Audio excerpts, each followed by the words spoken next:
You were smart to recognize that the battle was over, but I expected you to fight on until the end. There is little honor in surrender." "Honor is a fool's prize," Bane replied, reciting a passage from one of the volumes he had recently read in the archives. "Glory is of no use to the dead." After pondering his words for a moment, the Blade Master nodded. "Well said, my young apprentice." Bane wasn't surprised that Kas'im didn't recognize the quote. The words had been written by Darth Revan nearly 3 millennia earlier. The masters were as lax as the students when it came to studying the ancient writings. It seemed the Academy had turned its back on the past champions of the dark side. True, Revan had eventually gone back over to the Jedi and the Light after being betrayed by Darth Malak. Still, Revan and Malak had come within a hair's breadth of wiping out the Republic. It was foolish to discount all they accomplished, and even more foolish to ignore the lessons that could be learned from them. Yet Cordus and the other masters stubbornly refused to spend any time studying the history of the Sith Order. Fortunately for Bane, it was a trait they passed along to their students. It had given him an undeniable advantage over the other apprentices. If nothing else, it had shown him the true potential of the dark side.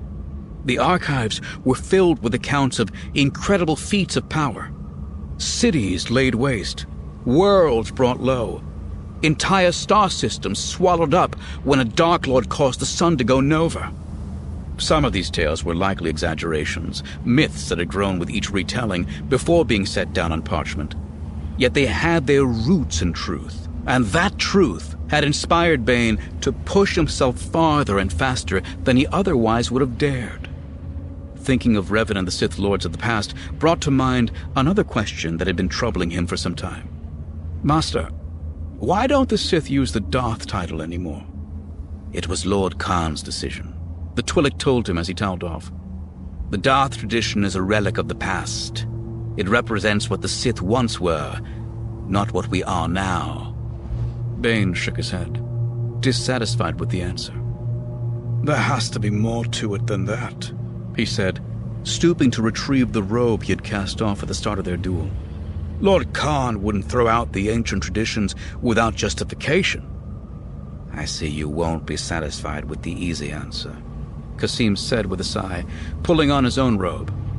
"Very well. To understand why the title is no longer used, you must understand what it truly represents. The Darth title was more than just a symbol of power. It was a claim of supremacy. It was used by those Dark Lords who have sought to enforce their will on the other masters. It was a challenge, a warning to bow down or be destroyed." Bane already knew this from his studies, but he didn't think it was wise to interrupt. Instead, he crossed his legs and lowered himself into a sitting position, looking up at his master and just listening. "Of course, few of the Dark Lords would ever submit to another's will for long," Kas'im continued. "Wherever one of our order took up the Darth title, deception and betrayal were always close at hand to snatch it away. There can be no peace for a master who dares to use the Darth name." "Peace is a lie," Bane replied. "There is only passion." Kas'im raised an eyebrow in exasperation. "Peace was a poor choice of words. What I meant was stability. Those masters who chose the Darth title spent as much time guarding against their supposed allies as they did battling the Jedi. Khan wanted to put an end to such wastefulness." From where he sat, it seemed to Bane as if the Blade Master was trying to convince himself as much as his student.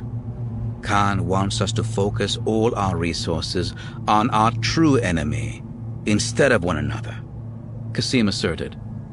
"That is why we are all equals in the Brotherhood of Darkness." "Equality is a myth to protect the weak," Bane argued. "Some of us are strong in the Force, others are not. Only a fool believes otherwise." "There are other reasons the Darth title was abandoned," Kas'im insisted with just a hint of frustration. "It attracted the attention of the Jedi, for one. It revealed our leaders to the enemy. It gave them easy targets to eliminate." Bane still wasn't convinced. The Jedi knew who the real leaders of the Sith were. Whether they called themselves Darth or Lord or Master made no difference. But he could tell the Twi'lek was uncomfortable with the discussion, and he knew enough to let the matter drop. "Forgive me, Lord Kas'im," he said, bowing his head. "I meant no offense. I only sought to draw upon your wisdom to explain that which I could not understand myself." Kas'im looked down at him with the same expression he had used when Bane had abruptly ended their duel a few moments earlier. Eventually he asked, "So now you see the wisdom behind Lord Khan's decision to end the tradition?" "Of course," Bane lied. "He's acting for the good of us all." As he rose to his feet, he thought, Khan's acting like one of the Jedi, worrying about the greater good, seeking to bring harmony and cooperation to our order. The dark side withers and dies under those conditions. Kas'im stared at Bane as if he wanted to say more. In the end, however, he let it drop. "That's enough for today," he said. In the distance, the sky had turned the faint gray of first light. Dawn was only an hour away. The other students will be arriving for their training soon. Bane bowed once more before taking his leave.